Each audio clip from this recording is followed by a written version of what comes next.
کھلاتے ہیں. تو کوئی خاص مواد کے 5 بچے تو گم ہوئے ہوتے, کوئی FIR تو کٹی ہوتی کہ شیعوں نے آج جلسہ کیا, نیاز کو کہا یہ بچے کاٹ دیے, تو ایک بچہ تو گم ہوا ہوتا. کیا خبر کی باتیں گھٹی, وہی پرانی باتیں. نہیں, کوئی ایسی بات نہیں ہے. مقدس جب ہم نیاز بناتے ہیں نا تو ہماری بیویاں تو ہمارے گھر کی خواتین دیندار عورتیں زیادہ ہوتی ہیں, مردوں کی نسبت عورتیں دیندار زیادہ ہیں. آپ کو بھی محفل میں بہت سو نے بھیجا ہوگا. ہمارے یہاں کی عورتیں جب نیاز بناتی ہیں, علم سجاتی ہیں, پڑ سجاتی ہیں, گلجنا کا سامان بناتی ہیں, تو ہماری تو بزرگوں کو مجھے یاد ہے کہ وہ جب 22 رجب کی ٹکیوں کے لیے نیاز بننے کے لیے چولہے کے لیے گیس نہیں تھا, میرا بچپن میں مجھے یاد ہے بعض جگہوں پر گیس نہیں تھا, تو لکڑیاں بھی دھوئی جاتی تھیں. جو چولہے میں لکڑی جلائی جاتی تھی اسے بھی دھویا جاتا تھا. اب آج کے بچے کہیں گے کہ لو لکڑی گیلی کر دی دھواں دے گی. وہ دھوئے ہوئے کو نہیں دیکھتی تھی, وہ عقیدت کو دیکھتی تھی. ہر سال چونا ہوتا تھا گھروں میں, لپائی پتائی ہوتی تھی گھروں کے اندر کہ نیاز کے دن آ رہے ہیں اور نظر کے دن آ رہے ہیں اور مولا کے دن آ رہے ہیں. تو یہ عقیدتوں کا معاملہ ہے. اس میں یہ والی بات ہے کہ جب نیاز میں ایسا ہوتا ہے نہیں, کچھ ایسا نہیں ہوتا. خدا کے لیے ان باتوں کو, میں گزر رہا تھا ایک ملک سے دوسرے ٹرانزٹ, میری فلائٹ تھی, تو بحرین ایئرپورٹ پر بیٹھا ہوا تھا, 8 گھنٹے کا اسٹے تھا, بیٹھنے کے باتیں تو کرنی تھی. تو کچھ لوگ جو ہے وہاں کے بیٹھے ہمارے ساتھ, وہ ساری فیملی ڈاکٹر تھی, ابا بیٹا بہو بیٹیاں سب ڈاکٹر, بیگم سب ڈاکٹر, 8-9 لوگ. اس سے پہلے آپ کہاں سے آ رہے ہیں, باتیں ہونے لگی. میں نے کہا جی تہران سے آ رہا ہوں. کہیں وہاں تو سارے کافر رہتے ہیں. وہاں سے میں نے کہا پڑھے لکھے لوگ ہیں, آپ ڈاکٹر ہیں, یہ زمانہ بدل گیا, اب تو کوئی بات کسی کی چھپی بھی نہیں ہے. کسی کا بھی دروازہ بجائیے, کسی شیعہ کا دروازہ بجائیے, جو بھی بچہ دروازے پر آئے اسے کہا اپنے گھر میں رکھا ہوا قرآن لا دو.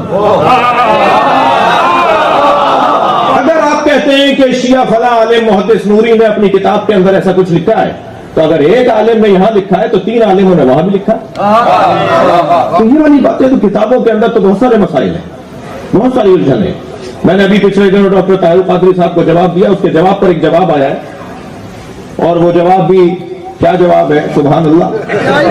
وہ فرمانے لگے کہ جی شہنشاہ لکھوی نے جو 40 کتابیں دکھائی ہیں تو یہ فلاں تو شیعہ تھا, یہ تو فلاں عالم تو شیعہ تھا. تو میں نے کہا جی ان سے کہہ دو کہ مجھے جواب پہ مجبور نہ کریں, ورنہ امام اعظم ابو حنیفہ بھی شیعہ تھا.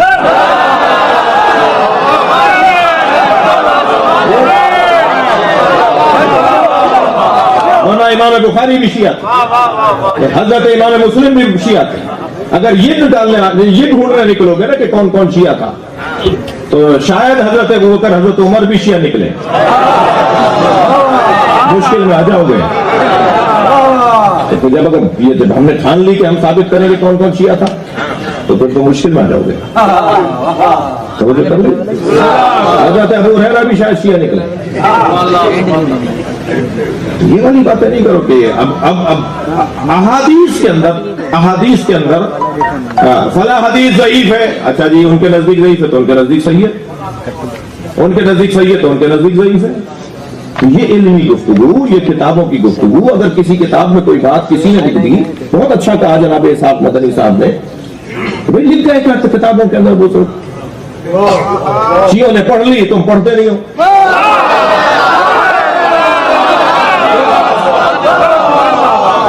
تو یہ بحث, وہ جواب پہ جو جواب آیا ہے وہ تو بہت ہی بڑا مزیدار جواب ہے. میرے لیے تو مدد ہو گئی, جواب نہیں مدد کر دی. تو بات یہ ہے کہ مولا علی علیہ السلام کے ناموں میں سے ایک نام حبل اللہ, اللہ کی رسی. قرآن اور علی کو ملائیں گے تو اللہ کی رسی بنے گی, اور اس رسی پہ جھگڑا نہیں کرنا. اور ایک اور نام قرآن مجید میں مولا علی. اچھا دیکھیں, رسی کا کام ہے یہاں سے وہاں پہنچانا, یا یہاں والوں کو وہاں جوڑنا, یا وہاں کا یہاں سے تعلق. ایک لفظ ہے صراط, یہ بھی مولا علی کا نام ہے قرآن. اہدنا الصراط المستقیم, ہمیں صراط مستقیم پر قائم رکھ, ہمیں محبت علی پر قائم رکھ. ممکن ہے کوئی کہے کہ نبی جب پڑھتے تھے تو کیا کہتے تھے, مولا علی جب پڑھتے تھے تو کسے ذہن میں رکھتے تھے, جی جیسے میں نے ابھی کہا نا کہ وہاں سے لے رہے ہیں علی، یہاں دے رہے ہیں نبی کو.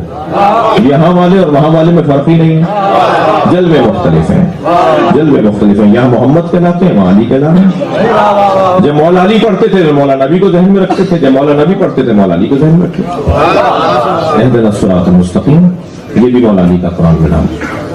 جی آگے بڑھے. سبیل جو آیت میں نے پڑھی، ما اسألکم علیہ من اجر الا من شاء ان يتخذ الى ربه سبیلا. دو آیتیں پڑھ رہا ہوں میں آپ کو. سورہ فرقان 57ویں آیت، سورہ شورى 24ویں آیت. وما اسألکم لا اسألکم علیہ اجرا الا المودۃ فی القربى. اے میرے حبیب قل، ان سے کہہ دیجئے کہ میں کوئی سوال تم سے اپنی رسالت کی اجرت کے باب میں نہیں کرتا سوائے یہ کہ قربہ سے مودت کرو. ایک جانب کہا قربہ سے مودت کرو، ایک جانب کہا کہ میں کچھ نہیں مانگتا مگر جو چاہے مجھے دینا تو وہ یہ دے کہ اپنے رب تک پہنچنے کے لیے سبیل کا انتخاب کرے. تو قرآن نے کبھی قربہ کہا کبھی سبیل کہا. جو سبیل ہے وہی قربہ ہے، جو قربہ ہے وہی سبیل ہے. اب مجھے جملہ کہنے دیجئے، جو فاطمہ ہے وہی علی ہے، جو علی ہے وہی فاطمہ. اس لیے کہ قربہ سے مراد بی بی کی ذات، سبیل سے مراد مولا علی کی ذات. یعنی نبی یہ کہہ کے گئے ہیں کہ اگر مجھے اجر رسالت دینا ہے تو یا فاطمہ کی مودت اختیار کرو یا علی سے جڑ جاؤ. سبیل یعنی علی، قربہ یعنی سیدہ زہرا. نبی اپنی رسالت کی اجرت ہمیں مسلمان بنا کر گئے، ہمیں اچھا انسان بنانے کا دستور دے کر گئے، ہمیں لائحہ حیات اور دستور حیات اور دستور زندگی دے کر گئے، ہمیں ممتاز بنا دیا انسانوں کے اندر، کلمہ گو بنا دیا، مسلمان بنا دیا، اور قیامت تک سرکار کا پیغام چل رہا ہے. اس کی اجرت کیا ہے؟ سرکار نے محنت کی ہے، ہم کیا شکریہ کے طور پر دیں؟ ہار پھول دیں، مٹھائی دیں، کپڑے دیں، زمین جائیدادیں دیں، کیا دیں؟ ہم کیا دے سکتے ہیں؟ ہم سے زیادہ دینے والے جب پہنچے تو آپ نے فرمایا ایک ہاتھ پہ چاند رکھ دو، دوسرے ہاتھ پہ سورج رکھ دو، اس سے زیادہ اور کیا دو گے؟ تو ہم بھی اگر یہ چیزیں دینے جائیں گے تو چاند اور سورج سے تو پہلے ہی نبی نے ہاتھ اٹھا لیا کہ اس سے زیادہ کیا دو گے؟ تو یا رسول اللہ پھر ہم آپ کو کیا خدمت کریں آپ کی؟ فرمایا کوئی نہیں، میری فاطمہ سے مودت کرو، میرے علی سے پیار کرو. میری رسالت کا حاصل یہ ہے کہ میری فاطمہ سے